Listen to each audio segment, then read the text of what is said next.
Hey peeps, and welcome back.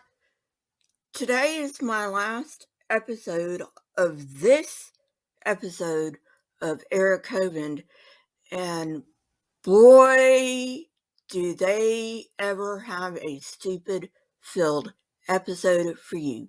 So get on your facepalm gear.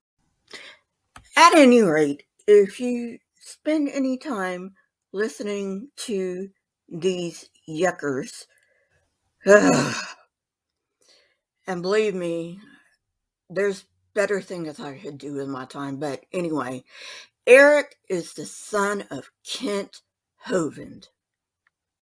Kent Hovind, yes, that Kent Hovind, the one who swears he isn't a fraud, but spent 10 to 15 years in prison because he defrauded the IRS, and then he went back to jail for beating his wife. Yeah, charming, huh?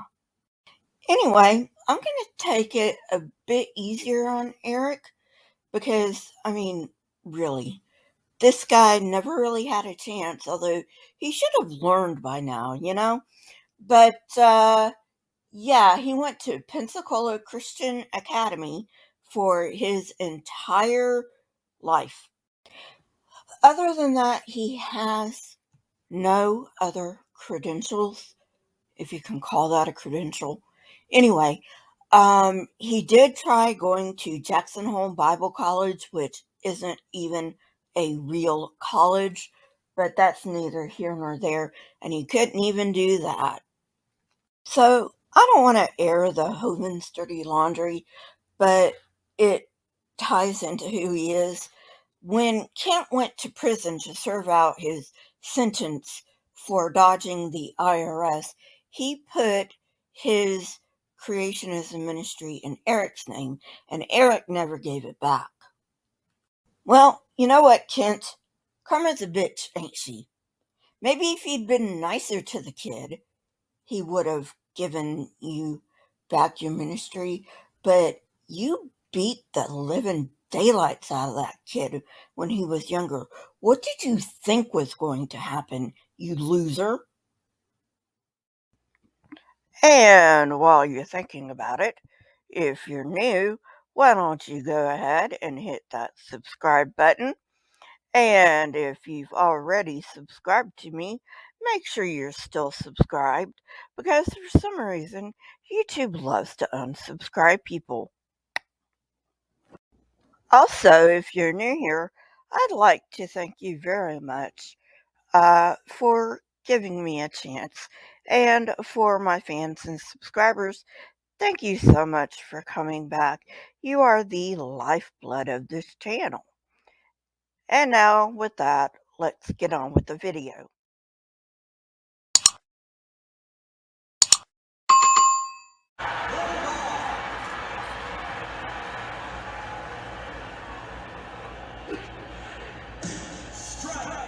But what's really important is what the tablet says.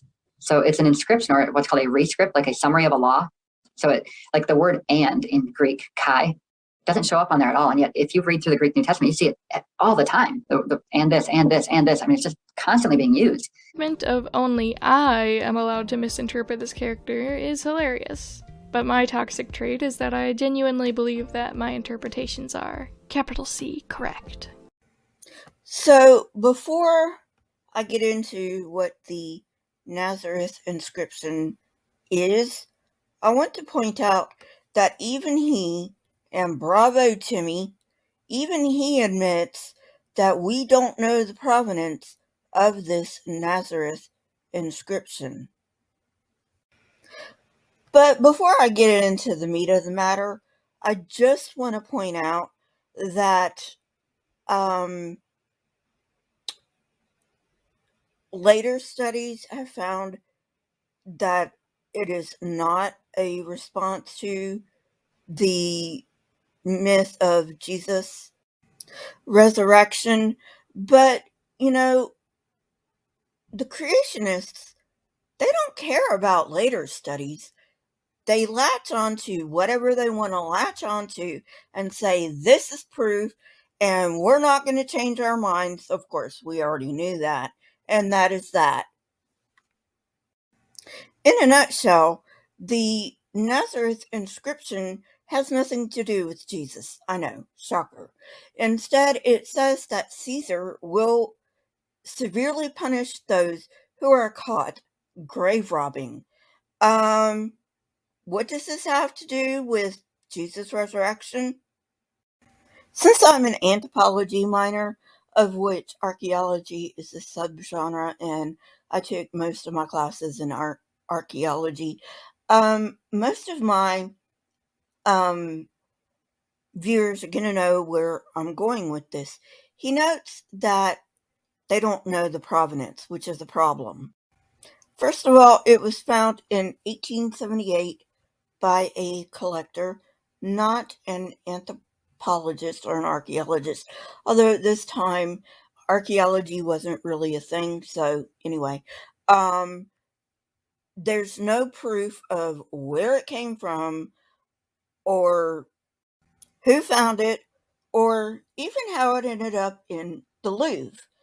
The only thing we do know is that there was a note from William Froner, the collector, that said it was found in Nazareth. Pretty sus, if you ask me. Based on lettering style and content, researchers hypothesize that it was written sometime between the late 1st century BCE and the 1st century CE, which doesn't really do much for their cause. Now, the note that it came from Nazareth is wrong. Isotopic analysis shows that it came from the island of Kos, K-O-S. And he does say that, but just because Timmy says that there was trade between King Herod and Kos at this time does not mean that there was. And furthermore, why is this even a thing? This isn't evidence. One alternative hypothesis is that this inscription is the result of an unpopular official who died in Greece, Nicholas, and people dug him up. Excuse me, his name was Nichias. I'm sorry, I really have bad eyes. And he wasn't buried, he was in a tomb. And he died in the 30s BCE, which is before Jesus was even thought of. And they don't address this. So we have one unpopular politician who died, whose tomb was raided. We know this. And the inscription comes from that island. It sure sounds like they're trying to put a square peg in a round hole. And so that's an evidence that this is just a summary, that somebody's saying, hey, I got a little bit of space, let me get this down. And what it is, it's a decree from the emperor that anybody who moved a body from a tomb with wicked intent would be put to death. Okay, and what? That's supposed to prove something? Not sure what it proves. I've already told you the most likely story, but let's pretend you are right. Let's pretend it was from Nazareth. Doesn't mean it was from Jesus' day. What you're doing is putting the cart before the horse. I know, shocker. But you come up with a conclusion. You want that conclusion to be supported with just about anything, so you reach out for the flimsiest of evidence to support it. Okay, and what exactly do you want? I mean, is that supposed to prove something? Because, I mean, it doesn't. You know what? You really need to go back to kindergarten and learn how to science. And it even singles out sepulchre sealing stones, which are generally found only in Israel. And so here's this tablet found presumably in Israel, but even if it was found somewhere else in the empire, that's fine because it's the message that is important here. And talking about don't move a body from a tomb with wicked intent or it's death penalty. Timmy, I don't know whether you're truly this dumb or whether you're hamming it up for the camera.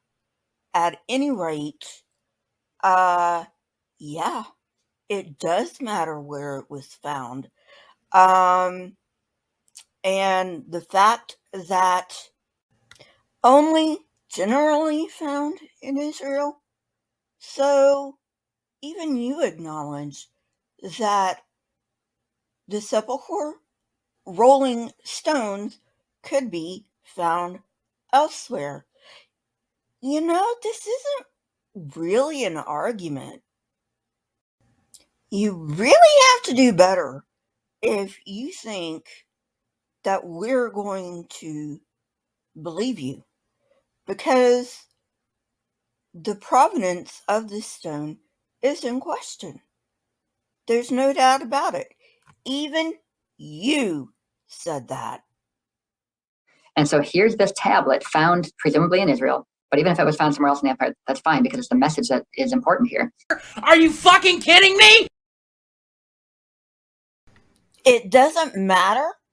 It doesn't matter. Of course it fucking matters. You fucking moron. Because if it wasn't found in Israel, which I highly doubt it was, but anyway, then it wasn't about Jesus. And I cannot find your claim about the linguistics of the inscription anywhere. I mean, anywhere. Not even ICR. But let's pretend it was true. That does not mean anything. You know why? Because unlike the natural sciences, which are hard and fast, soft sciences like linguistics are not nearly so cut and dry. You know, it's funny that you should question something as widely accepted as carbon 14 dating, but you fail to see where a problem lies with accepting something so nebulous, and even the scientific community agrees with it, as linguistics. It's almost as if you pick and choose what you want to believe. Oh, but that can't be. You're honest. It can't possibly be that you just want to pick and choose what you believe because it fits your narrative. Huh? And talking about don't move a body from a tomb with wicked intent or it's death penalty. Well, what could have possibly inspired that? Now, the writing style is very similar to other decrees by Emperor Claudius, who was the emperor in the 40s.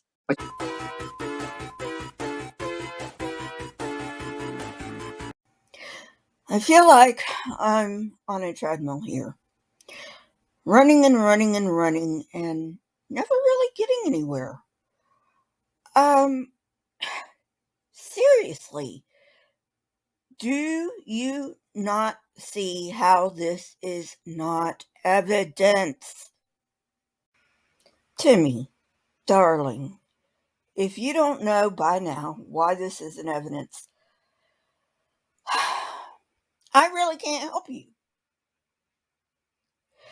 Then, of course, there's another option, and that is that you are just fucking lying. I generally try not to assign intention because, I mean, really, I have no idea what's in your fucking head. But personally, I think you do know that this isn't evidence and that you're fucking lying. I'm willing to give Eric the benefit of the doubt because of his past with his despicable dad. But you? No, I think you know. And I think you don't care. Should be about 10 to 15 years after the crucifixion and resurrection. And what was going on in the empire at that time? You have the disciples proclaiming the gospel, Paul going throughout the empire, proclaiming the gospel wherever he goes. And in a lot of these cities, I think there's at least 5 of them that talk about public uprising, that these, whether it's a riot or just this, they grab him and throw him in jail. And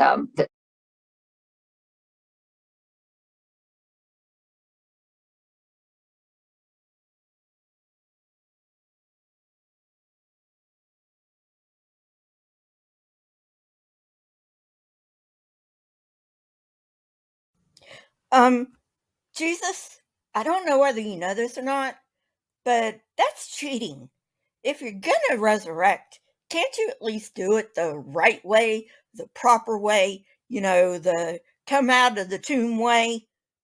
So you get this conflict wherever he was going as well, and it's disturbing the public peace.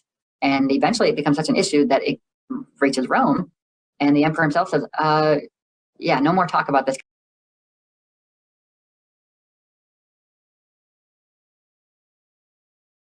What was the Jewish response to Paul's preaching about Christ rising from the dead? No, the disciples came and stole his body. Wow, you don't even read your own fucking book, do you? Yes, one of the Gospels says the Jews came to the Romans to say that somebody stole the body while they were sleeping. There's a couple problems with that. The Romans would not say that because Roman soldiers were killed for dereliction of duty, which that would have been. And oh, by the way, Romans probably wouldn't have given a fuck about a false Messiah. And I feel like a broken record because I have to say this all the fucking time. You guys really need to look into your history, but maybe you already know history and you just want to fuck around with your sheeple. I swear, the Romans would not allow a respectable burial to people who were crucified. That was part of the punishment. Leave them on the goddamn cross until they rotted away and then shove them in a mass grave. That was part of the punishment, you fucking idiots.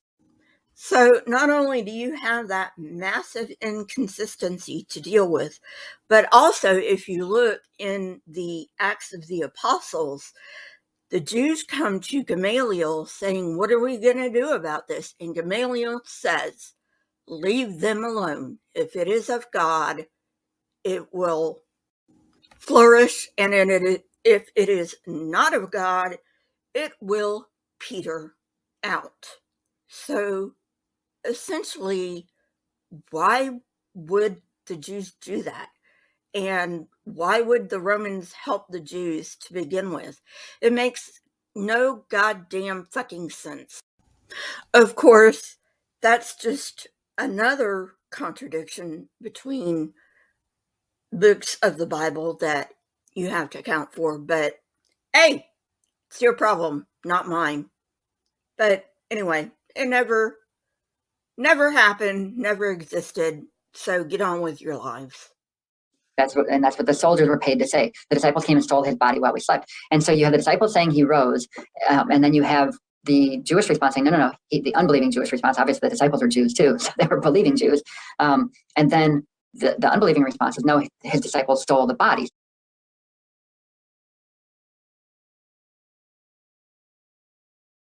So there's this, that's what's causing all this conflict, is talk about a guy who was no longer in his tomb. And one side saying they stole his body, and obviously with an intent that causes problem.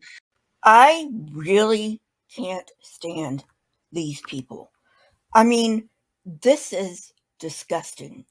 This is anti-Semitic. Don't you dare blame the Jews. Don't you dare. If Jesus did exist, it was the Romans that crucified him.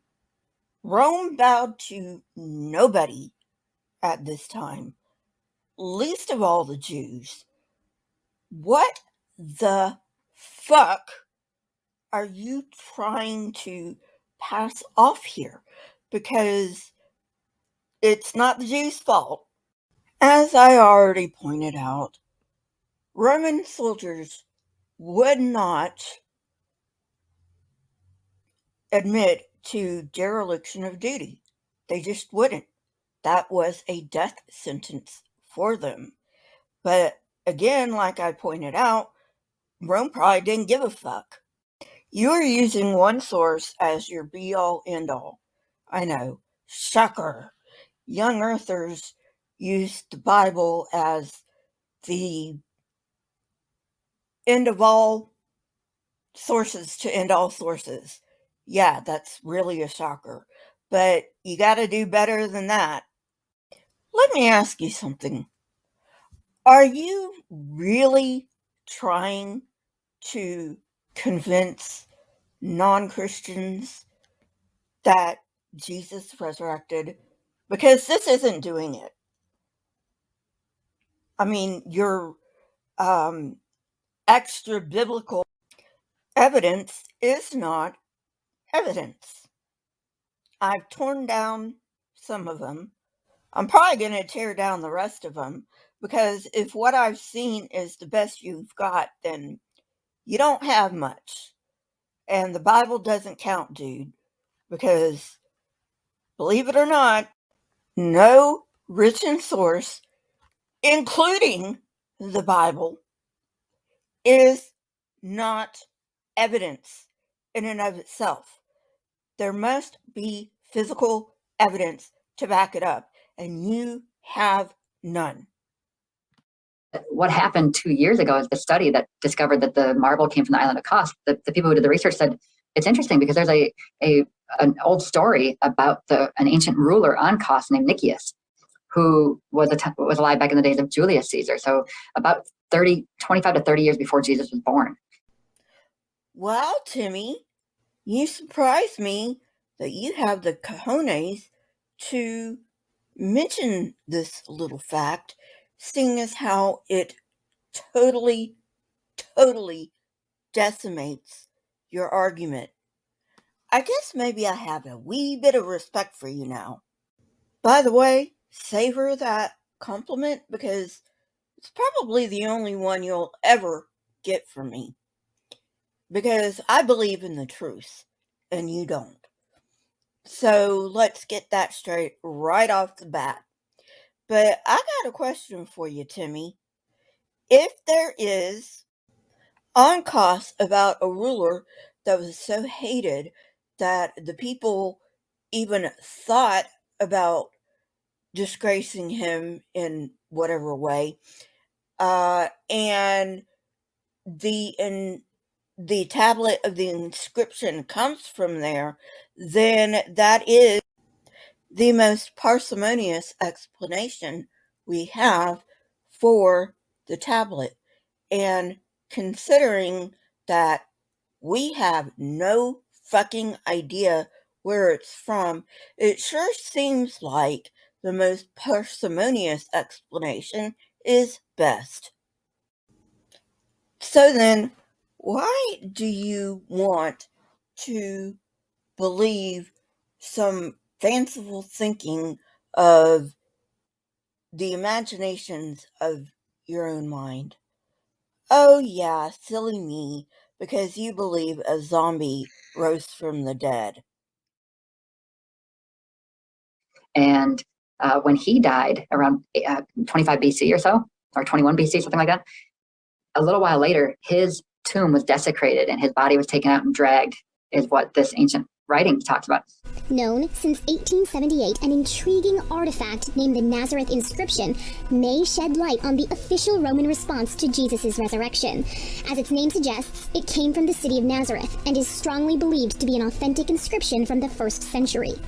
The inscription opens as an abridged version of an official decree from Rome. It's concerned with the stealing of entombed bodies. What makes this unusual is that this isn't grave robbing. No valuables are being taken, only bodies. It also appears that this decree is aimed specifically at Jewish and Christian Jewish lifestyle, who commonly use the family. Bullshit, fucking bullshit, fucking bullshit, holy shit, fuck it.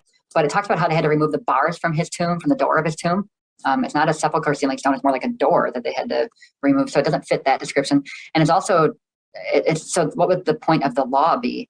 Because Nicias was an enemy of Julius Caesar during that civil war that they had in 80 or BC, 30 BC. This, my friends, is the propaganda that got us here to begin with. The outright lies mixed in with just a little bit of truth, so that if you ever look this stuff up, you'll find there is some truth, so might as well believe it all. Thank goodness the majority of the world's population does not fall for this bullshit. Probably not even a majority of Americans fall for this bullshit. But there are a few, and they are a vocal few. Why would he care what happened to an enemy? In fact, he'd probably be glad that his enemy's body was disturbed and dragged through town. Rule of law, but you're a Christian, so it doesn't really surprise me that you don't fucking care what the rule of law is. That's why we're in this fucking mess to begin with, you fucking evangelical fools. But you know what? I'm glad you asked this stupid hypothetical, because it allows me to turn the tables. Why would the Roman emperor give a fuck about a Jewish nobody? Answer, he wouldn't. Why would he make a law in response to that and say nobody can take a body from a tomb with sepulchre ceiling stones? So that story, that made news headlines quite a bit just 2 years ago. And if people want a detailed response to it, they can look at my article I wrote on the Answers in Genesis website. No thanks, Timmy. Judging by what you've said already, all you're gonna do in that article is gaslight and lie your fucking ass off. You know, that little modicum of respect I had for you is gone. Damn it, I knew it was too good to be true. I knew it was too good to be true.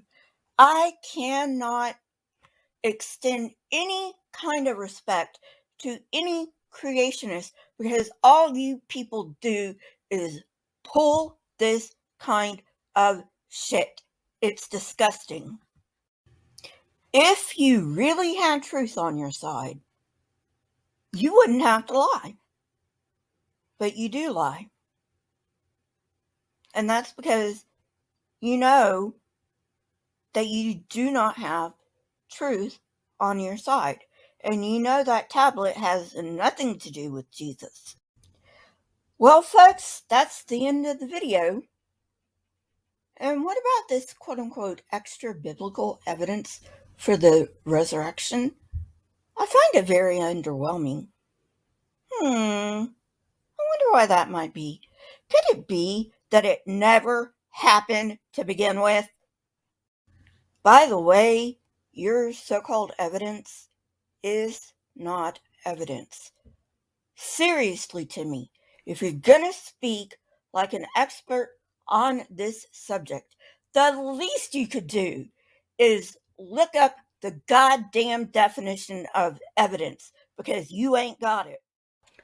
Well, friends, this is my last video concerning this video, but only because it is this stupid, idiotic video that has come to an end. So thank goodness I can stop replying to it. Stupid. So you tell me, were you impressed with this quote-unquote extra biblical evidence? Personally, I was underwhelmed. I mean, seriously, like I said earlier, this is not evidence. Seriously, learn. And unlike these people, these charlatans, I am not going to ask you to take my word for it. That's the last thing you should do. You should think for yourself. You should research and come to your own conclusion. Well, friends, that's it for today. Thanks for stopping by. Why don't you go ahead and hit the like button and press the subscribe button if you are not subscribed already. If you're still subscribed, make sure you're still subscribed because YouTube loves to unsubscribe people for some reason. And leave a comment down below, and I'll see you later.